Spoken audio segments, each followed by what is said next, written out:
ഇസ്ലാമിന്റെ വിധിവിലക്കുകൾ നിയമനിർദ്ദേശങ്ങൾ സൂക്ഷിക്കാൻ അല്ലാഹു സുബ്ഹാനഹു വ തആല അനുഗ്രഹിക്കട്ടെ. ജീവിക്കാൻ നമുക്ക് പണം വേണം. പണം സമ്പാദിക്കാൻ വേണ്ടിയുള്ളതാണ് ഈ ലോകത്തുള്ള എല്ലാ അധ്വാനത്തിന്റെ രംഗങ്ങളും. ജോലിയും കൂലിയും കച്ചവടവും കൃഷിയും ഏർപ്പാടുകളും ഇടപാടുകളും എല്ലാം ഇതിനു വേണ്ടിയാണ്. നമ്മുടെ കഷ്ടപ്പാട് അതിനാണ്. മൃഗങ്ങൾക്ക് അതിൻ്റെ ഒന്നും ആവശ്യമില്ല, ഉള്ളത് തിന്നാ മതി, നമുക്കത് പോരാ. അതുകൊണ്ട് അവിടെയും ഇവിടെയും വിതറിയിട്ടിരിക്കുകയാണ് പടച്ചോൻ. അത് ഏറ്റക്കുറച്ചിലുണ്ട് എന്ന് നമുക്കറിയാം. അഹും യഖ്സിമൂന റഹ്മത റബ്ബിക്, നിന്റെ റബ്ബിന്റെ റഹ്മത്ത് പങ്കുവെക്കുന്നത് അവരാരെങ്കിലുമാണോ? നഹ്നു ഖസംനാ ബൈനഹും മഈസതഹും, അവരെ മഈസത്ത് അവർക്കിടയിൽ വീതിച്ചത് നമ്മളാണ്. ഉള്ളവനും ഇല്ലാത്തവനും, പണക്കാരനും പണിക്കാരനും പട്ടിണിക്കാരനും. അപ്പോ അതങ്ങനെ പോവുകയാണ്. അതുകൊണ്ടാണ് എല്ലാ തൊഴിലിനും ആളെ കിട്ടുന്നത്. അതുകൊണ്ടാണ് എല്ലാ കടകളിലും കച്ചവടം നടക്കുന്നത്. എല്ലാവരും ഒരേ മാതിരിയാണെങ്കിൽ ഇത് നടക്കൂല. നമ്മളെപ്പോലുള്ള സാധുക്കളായ ആൾക്കാർ ഓരോ തൊഴിലിലും ഏർപ്പെട്ടിരിക്കുന്നത് പടച്ചോൻ ആ രീതിയിൽ മനുഷ്യനെ സംവിധാനിച്ചത് കൊണ്ടാണ്. അവർ വിളിക്കുന്നു, നമ്മൾ പോകുന്നു. നമ്മൾ വിളിക്കുന്നു, ആരെങ്കിലും ഇങ്ങോട്ട് വരുന്നു. ഇവിടുന്ന് അങ്ങോട്ട് പോകുന്നു, അവിടുന്ന് ഇങ്ങോട്ട് വരുന്നു.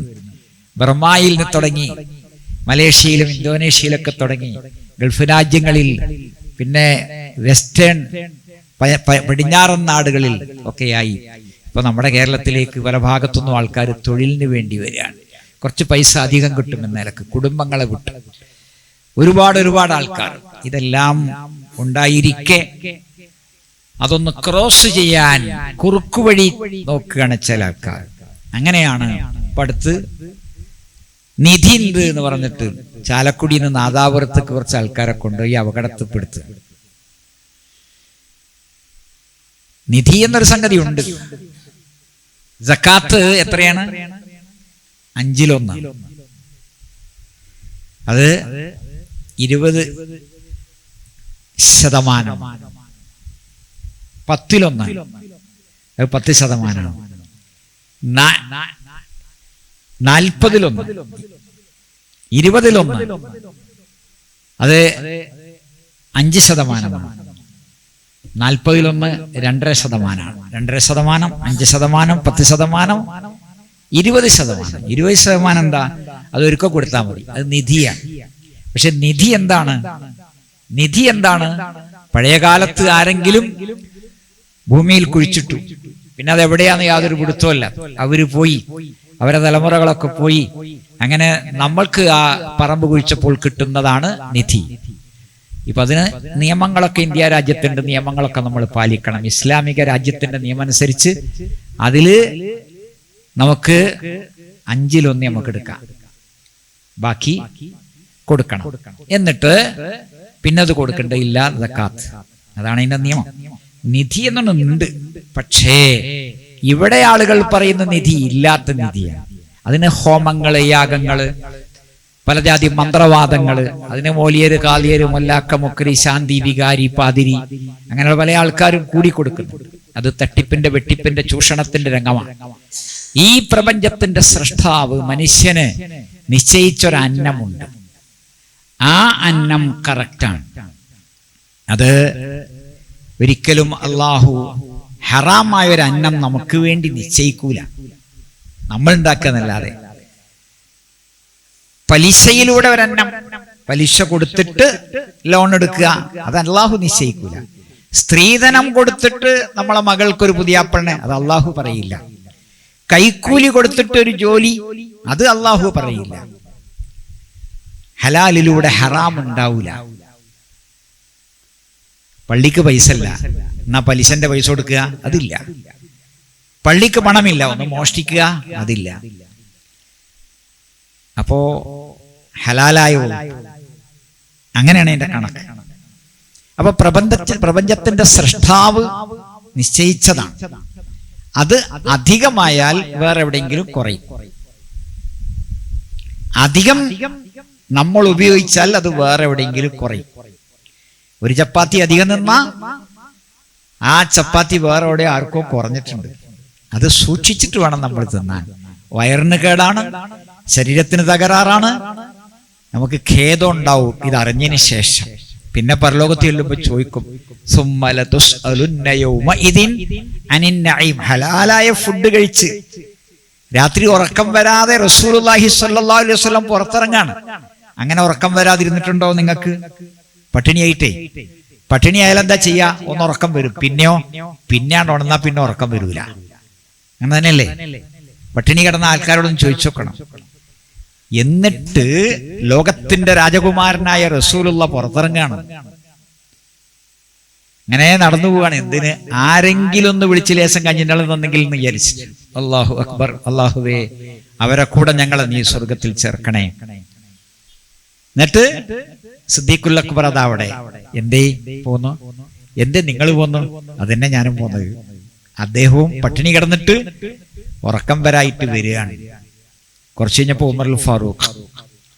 ഈ 3 ലോകരാജകുമാരന്മാരും അങ്ങനെ നടക്കുമ്പോ ഒരൻസാരി ഇങ്ങനെ വരുന്നേ കണ്ടപ്പോ, കണ്ടപ്പോ മനസ്സിലായി പട്ടിണി കിടന്ന് വിളറി വാടി ആ മുഖങ്ങൾ.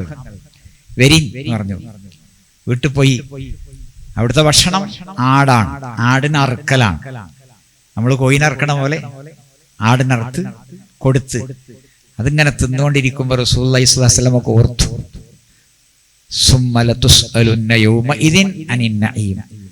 ഇന്ന് നിങ്ങൾ അനുഭവിച്ച ഈ സുഖാഡംബരത്തെപ്പറ്റി, ഐശ്വര്യത്തെപ്പറ്റി, സമ്പത്തിനെ പറ്റി നിങ്ങൾ ചോദ്യം ചെയ്യപ്പെടും. കാശിലവാക്കി ഇല്ലാത്ത പൈസ ഉണ്ടാക്കിയിട്ടോ ഉള്ള പൈസ ഉണ്ടാക്കിയിട്ടോ ദൂർത്തടിച്ചതല്ല ഇത്. പിന്നെയോ പട്ടിണി കിടന്നപ്പോ കിട്ടിയത് നല്ല ഫുഡാണ്. അതിനെപ്പറ്റി ചോദ്യം ഉണ്ടാവും എന്നാ പറഞ്ഞിട്ടോ. മറുപടി പറഞ്ഞാൽ മതി. പക്ഷേ കള്ള മറുപടി, തരികിട മറുപടി ഒന്നും പറയാൻ കഴിയില്ല.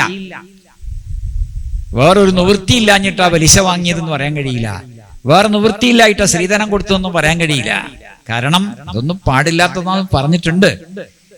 അതുകൊണ്ട് നമുക്ക് നിശ്ചയിച്ച ഒരു ഭക്ഷണമുണ്ട്, വസ്ത്രമുണ്ട്, പാർപ്പിടമുണ്ട്, എല്ലാം ഹലാലായ രീതിയിലാക്കാൻ നമ്മൾ തീരുമാനിച്ചാൽ പരലോകത്ത് ബുദ്ധിമുട്ടുണ്ടാവില്ല. നോക്കണേ സഹോദരങ്ങളെ, ഇപ്പോ മഴ പെയ്തുകൊണ്ടേയിരിക്കുകയാണ്. ഇവിടെ മഴ പെയ്യുമ്പോ ഉത്തരേന്ത്യയിൽ കൊടും ചൂടുണ്ട്, പല രാജ്യത്തും തണുപ്പുണ്ട്. അങ്ങനെ പല അവസ്ഥകളെ കുറിച്ച് നിങ്ങൾക്കറിയാം. അപ്പോ ഈ അനുഗ്രഹങ്ങളെ നമ്മൾ ഓർക്കണം. എപ്പോഴാണ് ചുരുക്കി ഉപയോഗിക്കേണ്ടത്? ഉള്ളപ്പോ. ഇല്ലാത്തപ്പോ ചുരുക്കണം എന്ന് പറയേണ്ട ആവശ്യമില്ലല്ലോ. ആകെ 1/2 ഗ്ലാസ് വെള്ളേ ഉള്ളൂ എങ്കിൽ വേറെ എവിടെയും വെള്ളമില്ല എന്നുണ്ടെങ്കിൽ നമ്മൾ എന്ത് ചെയ്യും? ഒരു തുള്ളി കുടിക്കും, പിന്നെ 1 മണിക്കൂർ കഴിഞ്ഞിട്ട് 1 തുള്ളി കുടിക്കും, അല്ലേ? അത് പറയേണ്ട ആവശ്യമില്ല. ഇവിടെയാണ് പറയേണ്ടത്. ഈ മഴക്കാലത്ത്, പെരുമഴക്കാലത്ത് വെള്ളം അപ്പുറത്തും ഇപ്പുറത്തും തലങ്ങും വിലങ്ങും ഒഴുകിപ്പോകുന്ന സമയത്ത് അള്ളാഹു നമ്മളോട് പറഞ്ഞു, ബിഖദരിൻ, കണക്കനുസരിച്ചേ ഉള്ളൂ. ബിഖദരിൻ മഅലൂം, എണ്ണപ്പെട്ട അറിയപ്പെട്ട കണക്കനുസരിച്ചേ ഉള്ളൂ. അധികമില്ല.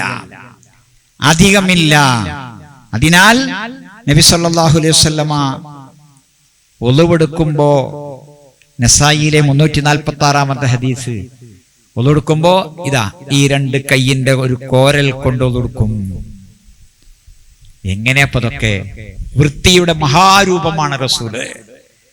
വൃത്തിയുടെയും ശുദ്ധിയുടെയും നിയമങ്ങൾ പഠിപ്പിച്ച റസൂല്. ഇൻഷാ അല്ലാഹ് കുറക്കുക, പിന്നെയും കുറക്കുക, പിന്നെയും കുറക്കുക. ടാപ്പ് ഇങ്ങനെ തുറന്നിട്ട് വർത്താനം പറയുന്നത് കേൾക്കുന്നില്ലേ? ടാപ്പിലെ വെള്ളം ഒഴുകി ആഞ്ഞു വീഴുന്ന ഒച്ച കേൾക്കണില്ലേ? ലേശൊന്ന് കുറക്കുക ഇൻഷാ അല്ലാഹ്. അങ്ങനെ എല്ലാം ഭക്ഷണം ആവശ്യത്തിന്, വസ്ത്രം ആവശ്യത്തിന്, വാഹനം ആവശ്യത്തിന്. എന്താ ആഗ്രഹം! ആ വാഹനം കണ്ടപ്പോ അതുപോലൊന്ന് വേണം, ആ മൊബൈൽ കണ്ടപ്പോ അതുപോലൊന്ന് വേണം. എല്ലാം അതുപോലെ അതുപോലെ അതുപോലെ എന്നൊരു തോന്നൽ ആർക്കെങ്കിലും ഉണ്ടാകുന്നുണ്ടെങ്കിൽ ലേശൊന്ന് മാറ്റി വെക്കുക. 2 കാര്യമാണ്. ഒന്ന്, പൈസ ഇല്ല. 2, അതാരാന്റെ പൈസയും കൂടിയാവും. പിന്നെ പരലോകത്ത് കിട്ടുമല്ലോ.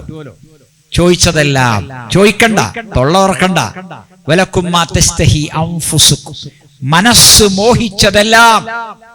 വലക്കും ഫിഹാ മാ തദ്ഊൻ, ആവശ്യപ്പെട്ടതെല്ലാം കിട്ടുന്നൊരു സ്വർഗം വരാൻ പോവുകയാണ്.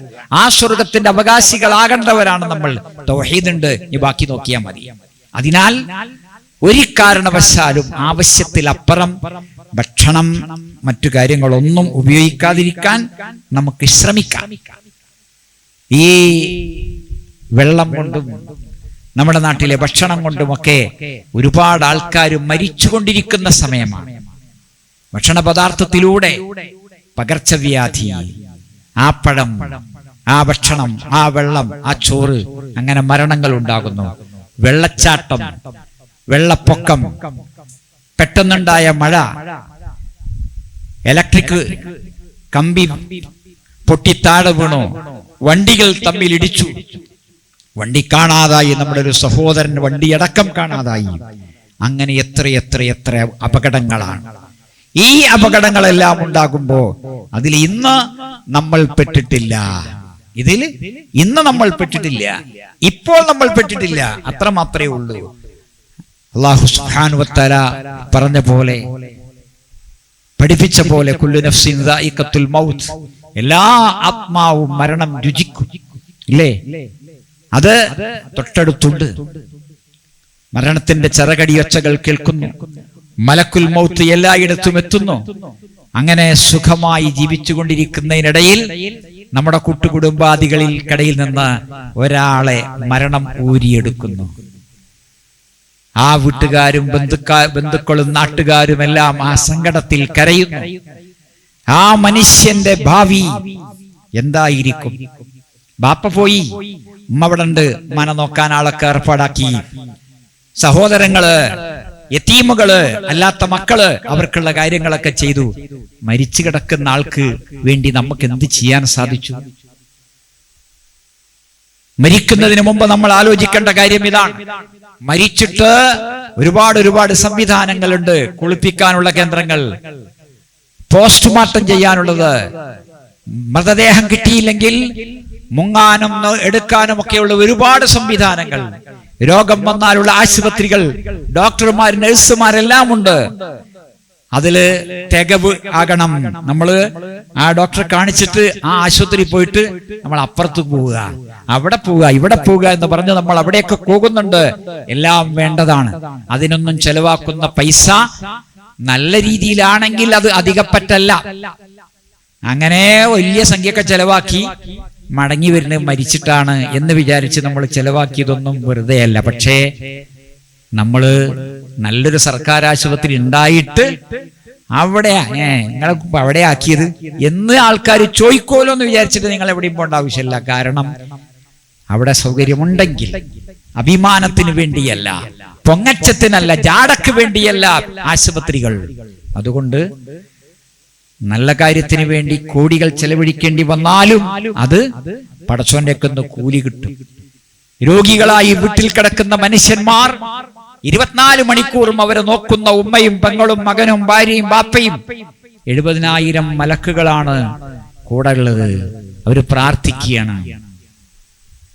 ഒരു തുമ്മലായാലും ജലദോഷമായാലും പനിയായാലും വീട്ടിലുള്ള ആൾക്കാര്, നാട്ടിലുള്ള ആൾക്കാര് നമ്മൾ എന്ത് ചെയ്യണം? അവർക്ക് വേണ്ടി പ്രാർത്ഥിക്കണം. അപ്പോൾ അതിനുവേണ്ടി നമ്മൾ ചെലവഴിക്കുന്ന പണം അനുവദനീയമായ മാർഗത്തിലാകുമ്പോൾ അതിന് ദിവ്യമായ പ്രതിഫലമുണ്ട്.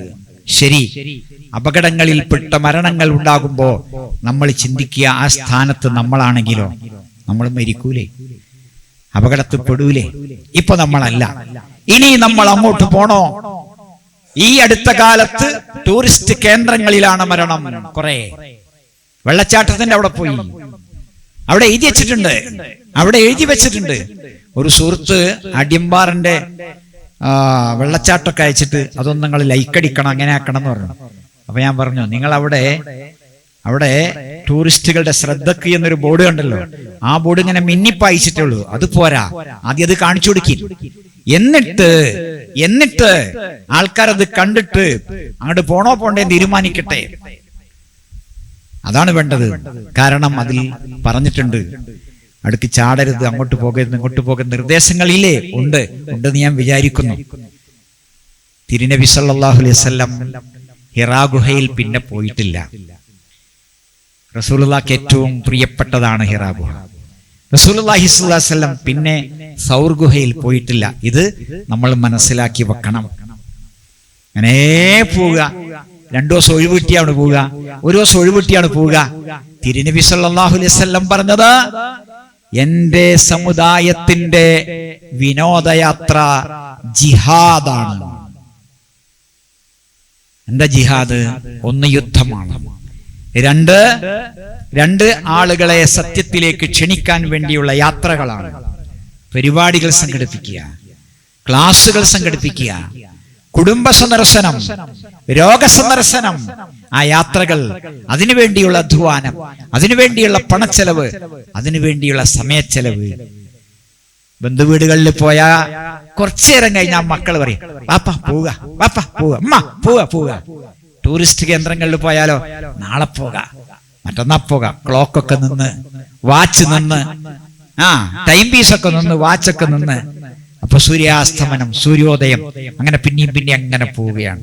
അപകടങ്ങൾ ധാരാളമായി സംഭവിക്കുന്നുണ്ട്. അപ്പൊ എന്തിനെ പോയി എന്ന് പടച്ചോൻ ചോദിക്കുമ്പോ ഒരു ഉത്തരം നിങ്ങളെ കയ്യിൽ ഉണ്ടാകണം.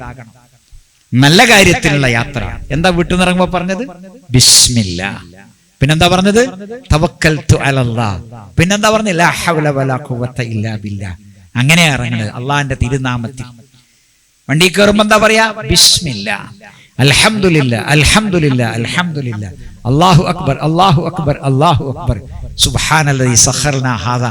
അല്ലാഹുവേ, ഇത് കീഴ്പ്പെടുത്തി തന്ന അല്ലാഹു എത്ര പരിശുദ്ധനാണ് അല്ലേ? പിന്നെന്താ പറഞ്ഞത്? അല്ലാഹുമ്മ ഇന്നാ നസ്അലുക, ചോദിക്കുകയാണ്. നഊദു ബിക, കാവൽ തേടുകയാണ്. മിൻ വഅസാഇ സഫർ, വിഷമങ്ങളിൽ നിന്ന്, യാത്രാ വിഷമങ്ങളിൽ നിന്ന്, കആബത്തിൽ മൻളർ, ചിത്തയായ കാഴ്ചകളിൽ നിന്ന്, വസൂഇൽ മുൻഖലബ്, മടങ്ങി വരുമ്പോൾ വീട്ടിലുണ്ടാകുന്ന മോശമായ അവസ്ഥകളിൽ നിന്ന് റബ്ബേ കാക്കണേ എന്നാണ് പറയുന്നത്. അല്ലാഹുമ്മ അൻത സ്വാഹിബു ഫി സഫർ, അല്ലാഹുവേ നീയാണ് യാത്രയിലെ കൂട്ടുകാരൻ. വൽ ഖലീഫത്തു ഫിൽ അഹ്ൽ, നീയാണ് എന്റെ വീട്ടിലെ ഖലീഫ, ഞാൻ നിന്നെ ഏൽപ്പിച്ചിട്ടാ പോരുന്നത് എന്നൊക്കെയാണ് പറയണത്. കരയുമ്പോ കുട്ടികൾക്ക് മൊബൈലില് സിനിമ കാണാൻ ഏൽപ്പിച്ചു കൊടുക്കുമ്പോ ഇത് പറയാൻ പറ്റുമോ? സിനിമ ഇട്ട് കൊടുക്കുമ്പോ, നമ്മൾ പോരുമ്പോ അവർക്ക് കൂട്ടായി ഒരു മൊബൈലിനെ ഏൽപ്പിച്ചു കൊടുക്കുമ്പോ ഈ യാത്രാ പ്രാർത്ഥന നടത്താൻ കഴിയോ? അല്ലാഹു അക്ബർ. ഇതൊക്കെ ആലോചിക്കണം. ഇതൊക്കെ റസൂല് പറഞ്ഞത് അള്ളാഹു പഠിപ്പിച്ചിട്ടാണ്, നമുക്ക് ചെല്ലാനുള്ളതാണ്. അപ്പൊ അതിന്റെ അങ്ങേയറ്റവും ഇങ്ങേയറ്റവും എന്താകണം? നന്നാകണം. ബിസ്മില്ലാ, അള്ളാഹുവിന്റെ തിരുനാമത്തിൽ. അങ്ങനെയുള്ള യാത്രകളാണ് നമുക്ക് നടത്തേണ്ടത്. അതുകൊണ്ട് മരിക്കാൻ ഇടയായ സാഹചര്യങ്ങളെ കുറിച്ച് മരിക്കുന്നതിന് മുമ്പ് നമുക്ക് ആലോചിക്കാൻ സമയമുണ്ട്. മരിച്ച ആൾക്കാർക്ക് അതിന് ആ സമയം നഷ്ടപ്പെട്ടു പോയി. അള്ളാഹുവെ മാപ്പാക്കണേ, അള്ളാഹുവെ മാപ്പ് നൽകണേ. എല്ലാവർക്കും മാപ്പ് കിട്ടുകയാണ് വേണ്ടത്. നമുക്ക് പക്ഷേ ഈ കാര്യം അറിയുന്ന നമ്മൾ ആലോചിക്കണം, എങ്ങോട്ട് പോകണം, എന്തിനു പോകണം. ശരി, ഏതായാലും ഹലാലായ യാത്രയിൽ, അല്ലെങ്കിൽ വീട്ടിലിരിക്കുമ്പോ, വീട്ടിലേക്ക് വെള്ളം കയറുമ്പോ, അല്ലെങ്കിൽ മുങ്ങി ഏതെങ്കിലും തരത്തിൽ മരണമുണ്ടാകുമ്പോൾ, ശ്വാസം മുട്ടി മരിക്കുമ്പോൾ, എല്ലാത്തരം മരണങ്ങളിലും നമുക്കൊരു പ്രതിഫലമുണ്ട്. അതെന്താ? അള്ളാന്റെ റസൂല് പറയുന്നു, ശുഹാദാഉ ഉമ്മത്തി, എന്റെ സമുദായത്തിലെ ഷഹീദ് എന്നത് 7 എണ്ണമാണ്. മുസ്ലിമിലെ 1915 ഹദീസ്, ഇബ്നു മാജയിലെ 283 ഹദീസ്. ധാരാളം ഹദീസുകൾ അതുണ്ട്. ഒന്ന്, അള്ളാഹുവിന്റെ മാർഗത്തിലുള്ള ഷഹീദാണ്. അള്ളാഹുവിന്റെ മാർഗത്തിലുള്ള ഷഹീദാണ്. കോളറ ബാധിച്ച്, പകർച്ചവ്യാധി, വയറിന് അസുഖം പിടിച്ചിട്ട്, മുങ്ങി മരിച്ചിട്ട്, ഗർഭാവസ്ഥയിൽ മരിച്ചിട്ട്, പ്രസവിച്ചപ്പോ മരിച്ചത്, പ്രസവരക്തത്തിൽ മരിച്ചത്, തീപിടുത്തത്തിൽ മരിച്ചത്, മഴവെള്ളത്തിൽ മരിച്ചത്, ഇങ്ങനെ തുടങ്ങി അപകട മരണങ്ങളെല്ലാം ഏതാണ്ട് ഷഹീദിന്റെ കൂലിയാണ്. എന്താ ഷഹീദ്? അള്ളാഹുവിന്റെ മാർഗത്തിൽ തൗഹീദിന്റെ സംരക്ഷണത്തിന്, ശിർക്കിന്റെ സംരക്ഷണത്തിനല്ല, സമുദായത്തിന്റെ സംരക്ഷണത്തിനല്ല, പിന്നെയോ തൗഹീദിന്റെ സംരക്ഷണത്തിന് വേണ്ടി യുദ്ധം ചെയ്ത് ശത്രുക്കളെ കൊന്ന, കുത്തേറ്റ് അമ്പേറ്റ് വെടിയേറ്റ് പെടഞ്ഞ് വീണ് മരിക്കുന്ന ആ ആളുടെ കൂലിയാണ് ഈ പറഞ്ഞതിന്. വമൻ ഖുതില ദൂന മാലിഹി ഫഹുവ ശഹീദ്. നമ്മളെ സമ്പത്ത് കൊള്ളയടിക്കാൻ മോഷ്ടിക്കാൻ ആരെങ്കിലും വന്നു, നമ്മൾ അവരെ തടുത്തപ്പോ അവര് നമ്മളെ വെട്ടി കൊന്നു എങ്കിൽ നമ്മൾ ഷഹീദാണ്. നമ്മുടെ അഭിമാനം സംരക്ഷിക്കാൻ, മാനം കാക്കാൻ, നമ്മുടെ മോളെ, പെങ്ങളെ, ഭാര്യയെ ആരെങ്കിലും പിടിക്കാൻ വന്നോ, തടുത്തു, അവർ നമ്മളെ കൊന്നു, ഷഹീദാണ്. അല്ലാഹു അക്ബർ. ഇതൊക്കെ നമ്മൾ അറിഞ്ഞിരിക്കുന്നത് എപ്പോഴും ആവശ്യമാണ്. ആ നീയത്തോടുകൂടി നമുക്ക് നീങ്ങണം. അതുകൊണ്ട് ഇത്തരം അപകടങ്ങളെല്ലാം ഉണ്ടാകുമ്പോൾ ഓർക്കുക, നമ്മുടെ മോൻ അങ്ങനെയാണ് പോയത്, നമ്മുടെ അളിയൻ എങ്ങനെയാ പോയത്, നമ്മളും അവിടേക്ക് ചിലപ്പോൾ എത്താറായി. കഴിയുന്നത്ര രക്ഷപ്പെടാൻ വേണ്ടി ശ്രമിക്കണം, അല്ലേ? അർജുനന്റെ വണ്ടിയടക്കം കാണാതാകുമ്പോൾ അല്ലാഹു സുബ്ഹാനഹു വ തആല ഏൽപ്പിച്ച കാര്യം എന്താണ്? ഒരാളെ ജീവൻ രക്ഷിക്കാൻ വേണ്ടിയുള്ള കഠോരമായ ശ്രമം നടത്തണം. ഒമൻ ഖതല നഫ്സൻ ബിഗൈരി നഫ്സിൻ, ഒരാളെ അകാരണമായി കൊന്നാൽ ഫകഅന്നമാ ഖതലൻ നാസ ജമീഅ, ലോക ജനതയെ മുഴുവൻ കൊന്നവനെ പോലെയാണ്. വമൻ അഹ്യാഹാ, ഒരാളെ ജീവൻ രക്ഷിച്ചാൽ ഫകഅന്നമാ അഹ്യൻ നാസ ജമീഅ, എല്ലാവരെയും രക്ഷിച്ച പോലെയാണ്. ഇതൊക്കെ ഈ കാണാതെ പോയ ആൾക്ക് വേണ്ടിയുള്ള തെരച്ചിലൊക്കെ നടത്തുമ്പോ ഇവിടെ കുറെ ആൾക്കാരിങ്ങനെ ലോകത്ത് നടക്കുന്നുണ്ടെന്നോ, മറഞ്ഞ കാര്യം അറിയും എന്ന് പറയുന്ന സന്യാസികൾ, മഹർഷികൾ, അമ്മമാര്, സന്യാസിമാര്, ഔലിയ, തങ്ങള്, ബീവി, മഹാന്മാരോട് നമുക്കൊന്ന് പറയാണ്ട്, ദയവായി അർജുൻ എന്ന് കാണിച്ചേരി, ദയവായി ആ നഷ്ടപ്പെട്ടു പോയ വസ്തുക്കളൊന്ന് കാണിച്ചേരി. ഒന്നും മിണ്ടണില്ല. ദുരന്തങ്ങൾ പലതുമുണ്ടായി, അപ്പോഴൊന്നും പറഞ്ഞില്ല. എന്നിട്ടും പറയുന്നത് അവിടെ അങ്ങനെ ഉണ്ടായി, ഇവിടെ അങ്ങനെ ഉണ്ടായി. സത്യാണോ എന്ന് അവരെ ബഹുമാനിക്കുന്ന ആൾക്കാരോടൊന്നും ചോദിക്കണം നമ്മൾ ആ കൂട്ടത്തിൽ. ശരി, ഏതായാലും നമുക്ക് നല്ല നിലക്ക് മരിക്കണം, എല്ലാവർക്കും നല്ല നിലക്ക് മരിക്കണം. അതുകൊണ്ട് നല്ല മരണം എന്നത് തൗഹീദ് കിട്ടി മരിക്കലാണല്ലോ. അപകട മരണമായാലും, ചതഞ്ഞരഞ്ഞു പോയാലും, തലച്ചോറ് ചിന്നിച്ചിതറിയാലും ശരി, ഒന്ന് കെലിമ ചെല്ലാൻ, അല്ലെങ്കിൽ അതിന്റെ മരിക്കണിന് തൊട്ട് മുമ്പുള്ള സെക്കൻഡ് ഇസ്ലാമികമാകാൻ നമുക്ക് ശ്രമിക്കാം. അല്ലാഹു സുബ്ഹാനഹു വ തആല അനുഗ്രഹിക്കുമാറാകട്ടെ. ഇലാഹി റബ്ബിൽ ആലമീൻ വസ്സലാത്തു വസ്സലാമു അലാ റസൂലിഹിൽ അമീൻ വഅലാ ആലിഹി വസഹ്ബിഹി അജ്മഈൻ. സഹോദരങ്ങളെ, നമ്മുടെ പള്ളി പ്രകാശത്തിന്റെ കേന്ദ്രമായി പരിസരങ്ങളിലേക്ക്, ലോകത്തിന്റെ നാനാഭാഗങ്ങളിലേക്ക് പ്രചരിക്കുമ്പോൾ നമ്മുടെ പരിസരങ്ങളിലുള്ള സഹോദരങ്ങളോട് ഒന്നുകൂടി പറയണം, ഒന്ന് വരീൻ പള്ളിയിലേക്ക് ഒരു ദിവസം എന്ന്. അള്ളാഹു അനുഗ്രഹിക്കട്ടെ. തൊള്ളണ്ടല്ലോ, മൊബൈൽ നമ്പറൊക്കെ ഉണ്ടല്ലോ, ഒന്ന് വിളിക്കുക. അപ്പോ മറ്റന്നാൾ ഞായറാഴ്ച ലോകം മുഴുവൻ പ്രകൃതി സംരക്ഷണ ദിനമായി ആഘോഷിക്കുകയാണ്. പ്രകൃതി എന്ന് പറഞ്ഞാൽ നമ്മൾ ഈ കാണുന്ന എല്ലാം പ്രകൃതിയാണ്. ആ പ്രകൃതിയിലെ വായു, വെള്ളം, മരം, ചെടി, പുഴ, കടല്, കായല്, വെള്ളക്കെട്ടുകൾ, ഇതെല്ലാം സംരക്ഷിക്കണം എന്ന സന്ദേശമാണ് ലോകം നമുക്ക് നൽകുന്നത്. നമ്മൾ എന്നോ ഇതിന്റെ സംരക്ഷകരാണ്. തിരുനബി സല്ലല്ലാഹു അലൈഹി വസല്ലം അവരെ കൊല്ലാൻ വന്ന ശത്രുക്കളെ, അവരെ തല്ലാൻ വന്ന ശത്രുക്കളെ തടുക്കാൻ, പ്രതിരോധിക്കാൻ അനുവദിക്കപ്പെട്ട യുദ്ധത്തിന് പോകുമ്പോ റസൂലുള്ളാഹി പറഞ്ഞു, ഒരു വയസ്സന്മാരെയും സ്ത്രീകളെയും കുട്ടികളെയും തൊടരുത്, ആരാധനാലയങ്ങൾ തൊടരുത്, ഒരു മരം പോലും ഒരു ചെടി പോലും നശിപ്പിക്കരുത്. 14 നൂറ്റാണ്ട് മുമ്പ് റസൂലുള്ളാഹി ഏത് യുദ്ധം ചെയ്യാൻ പോകുമ്പോഴും പറയാണ്, അള്ളാന്റെ മാർഗത്തിൽ വേണം യുദ്ധം ചെയ്യാൻ, ബിസ്മില്ലാ, അള്ളാഹുവിന്റെ തിരുനാമത്തിലാകണം എന്ന് പറഞ്ഞു. അന്ത്യനാൾ ആഗതമായി. സൂർ എന്ന കാഹളം മുഴങ്ങി, ലോകം തവിടുപൊടിയാകാൻ പോകുന്നു, പർവ്വതങ്ങൾ ഇടിഞ്ഞു വീഴാൻ പോകുന്നു, സൂര്യൻ പൊലിയാൻ പോകുന്നു, നക്ഷത്രങ്ങൾ അടർന്നു വീഴാൻ പോകുന്നു, ഭൂമി കീഴ്മേൽ മറിയാൻ പോവുകയാണ്. റസൂലുള്ളാഹി പറയുന്നു, നിങ്ങളുടെ കയ്യിൽ ഒരു ചെടി ഉണ്ടെങ്കിൽ അത് ചെടിയൊന്ന് നടാൻ നിങ്ങൾക്ക് തൗഫീക്ക് കിട്ടിയാൽ നിങ്ങൾ ആ ചെടി നടണമെന്ന് റസൂലുള്ളാഹി സ്വല്ലല്ലാഹു അലൈഹി വസല്ലം. ഈ ആളാണ് നമ്മളാള്. അതുകൊണ്ട് ഒന്നും നശിപ്പിക്കരുത്, നമ്മുടെ ആവശ്യങ്ങൾക്ക് വേണ്ടി ഉപയോഗിക്കാം. ചില ആൾക്കാർ പറയും പച്ചക്കറി മാത്രമേ തിന്നാൻ പാടുള്ളൂ. പച്ചക്കറി തിന്നോളി, കോഴിയും നമുക്ക് വേണ്ടി. ഹുവല്ലദീ ഖലഖലകും മാ ഫിൽ അർളി ജമീഅ, ഈ ഭൂമിയിലുള്ളത് മുഴുവൻ അവൻ നിങ്ങൾക്ക് വേണ്ടി പടച്ചു, നമുക്ക് വേണ്ടി പടച്ചാണ്. അതുകൊണ്ട് അതൊക്കെ കഴിക്കാം. പക്ഷേ ഡോക്ടർ പറയുമ്പോ, വൈദ്യശാസ്ത്രം പറയുമ്പോ അതിന്റെ മര്യാദകൾ പാലിക്കുക.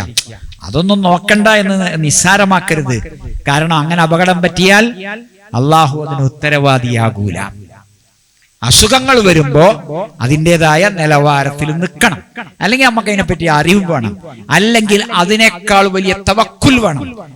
തവക്കുൽ, അള്ളാഹുവിൽ ബരമേൽപ്പിക്കുവാനുള്ള അതിശക്തമായ ആഴമേറിയ ഈമാൻ. ആ ഘട്ടത്തിലെത്തുമ്പോ നമുക്ക് ഈ രോഗത്തിന്റെ നിയമങ്ങളിൽ മാറ്റം വരാം. അതുകൊണ്ട് ശ്രദ്ധിക്കണം. അപ്പോൾ നമുക്ക് ഈ പ്രപഞ്ചത്തിന്റെ സൃഷ്ടാവ് നൽകിയിട്ടുള്ളതാണ് ഈ പ്രകൃതി. ഈ പ്രകൃതിയിലെ ഒരു വിഭവവും നമ്മൾ അത്യാവശ്യത്തിനല്ലാതെ നശിപ്പിക്കരുത്. വെള്ളം കേടാക്കരുത്. കെട്ടി നിൽക്കുന്ന വെള്ളത്തിൽ മൂത്രയിക്കാൻ പാടില്ല. ഒഴുകിപ്പോകുന്ന വെള്ളത്തിൽ അത്യാവശ്യമാണെങ്കിൽ ആവാം. ഫലങ്ങളുള്ള മരങ്ങളുടെ ചുവട്ടിൽ മൂത്രിക്കരുത്. അന്തിമ പ്രവാചകൻ റസൂലുള്ളാഹി സ്വല്ലല്ലാഹു അലൈഹി വസല്ലം പറഞ്ഞതാണ്. അപ്പോ ഈ ബീഡിയും സിഗരറ്റും ഒക്കെ എങ്ങനെയാ പറ്റുക? എങ്ങനെ അത് ഉപയോഗിച്ച ആളുകളുടെ ആന്തരിക അവയവങ്ങൾക്ക് എന്ത് സംഭവിക്കുന്നു? കരൾ തിന്നുന്നു, ആന്തരിക അവയവങ്ങൾ മുഴുവൻ തിന്നുന്നു. അരുത്.